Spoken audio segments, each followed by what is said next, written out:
శాస్త్రాన్ని అడిగితే శాస్త్రం చెప్పేది ఏంటంటే ఏది నీకు తెలియాలన్నా నువ్వు కష్టపడాలేమో కానీ ఆత్మను తెలుసుకోవడానికి కష్టం అవసరం లేదు. ఎందుకని? అది నీ స్వరూపం. నీకన్నా అన్యమైనటువంటి దాన్ని తెలుసుకోవడానికి నువ్వు శ్రమపడాలి. ఈ ప్రపంచంలో నిన్ను నువ్వు తెలుసుకోవడానికి శ్రమపడాల్సినటువంటి అవసరమే ఉంది. దేర్ఫోర్ కాకపోతే వచ్చిన బాధ ఏంటంటే ఏదైతే ఉందో అదొక గుహ్యమైన ప్రదేశంలో ఉంది, అదొక రహస్యమైన ప్రదేశంలో ఉంది. ప్రదేశం అని మాట నేను ఉపయోగించడానికి లేదు అనేది నాకు బాగా తెలుసు.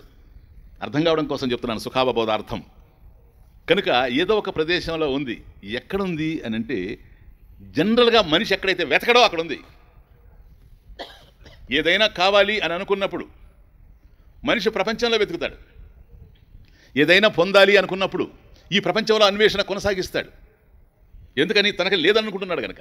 తనకు లేదని తానే నిర్ణయించుకున్న తర్వాత తన దగ్గర లేనిదాన్ని మరొక దగ్గర పొందడానికి ప్రయత్నం చేస్తాడు. కానీ వాస్తవం భిన్నంగా ఉంది సార్.